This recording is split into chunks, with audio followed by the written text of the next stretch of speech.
this moment during a question. It was a question sent in via YouTube from a soldier in Iraq. So a bit of a loser. A soldier, a man who has volunteered in our all-volunteer, non-elitist armed forces that nobody on that stage, knows anyone serving, and I don't know that for a fact, but it's a good guess and a good bet.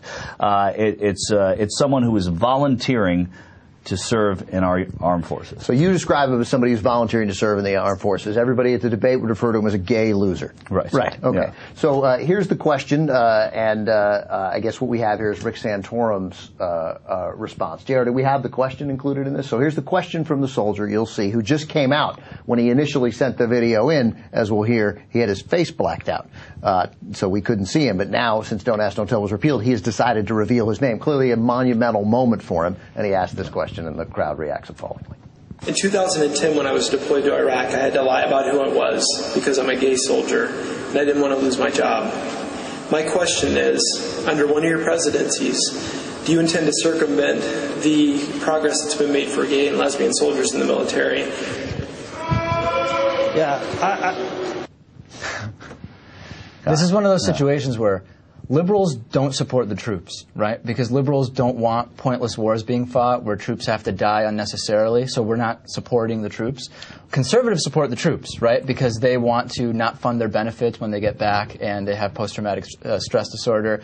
They want to support the troops unless they're gay. Then they boo them when they actually have chosen to serve their country. Right. But liberals don't support the troops. It's sad. I wish liberals did. It's such an ugly, It's true. It would be nice moment. if they did. It's an ugly, awful moment, and it's hypocrisy, as David just illustrated. But it is. It's the next in a series of ugly moments that have happened as these debates have gone on. Yeah, from the second debate, when, in case you've forgotten, during a question to Ron Paul, where the crowd applauded the death of a hypothetical 30-year-old man who didn't get life insurance and then went into a coma. But, Congressman, are you saying the society should just let him die? No. I practice medicine. And then from the earlier debate, the one right before that, what Michael was talking about, Rick Perry, when the number of executions came up, and they just love it. But since then, at least, the message has been delivered. And since then, I mean, right now, what is today, Friday? Yeah. We haven't executed an innocent man in this country in nearly 3 days. Your state has executed 234 death row inmates, more than any other governor in modern times. Have you... Look at the smirk. What do you make of that dynamic just happened here? The mention of the execution of 234 people drew applause. I think Americans understand justice. Yeah.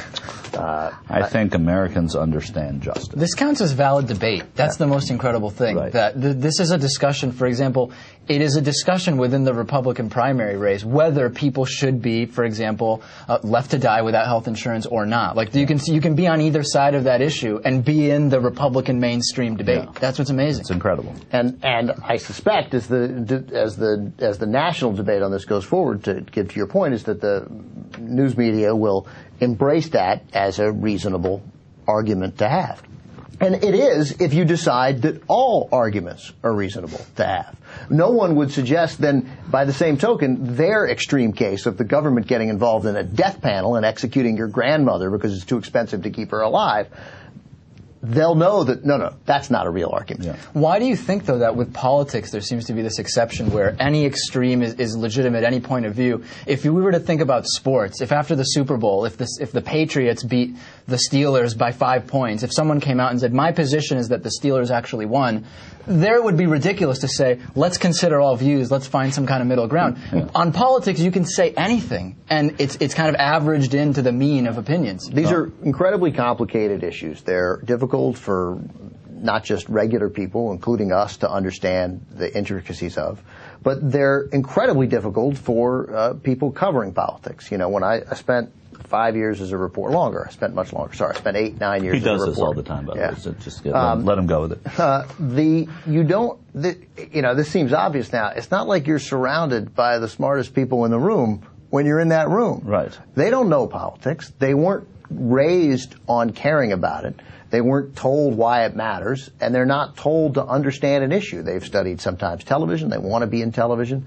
And these complicated issues are beyond them. What is not beyond them is this guy says A, this guy says B. Who knows who's right? Let's divide by two. Right, reporting live at the State House. I'm Ben Mankiewicz. Back to you. And also, that we can pull off. Also, the disconnect of where their passions are to where their passions ought to be. And that always is what strikes me. Yes, I understand in a political debate you're going to ask questions about abortion, you're going to ask questions about, social justice and all of those things.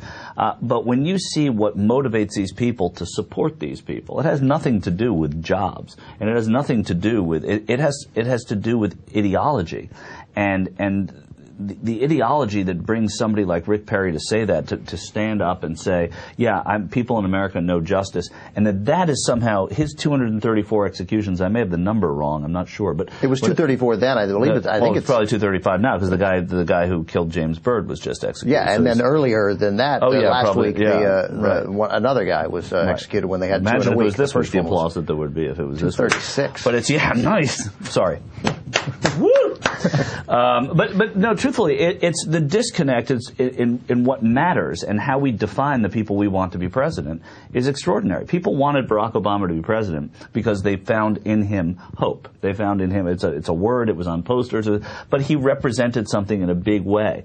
These guys and this woman don't represent anything other than, talking about things that will distract voters into thinking that those are important.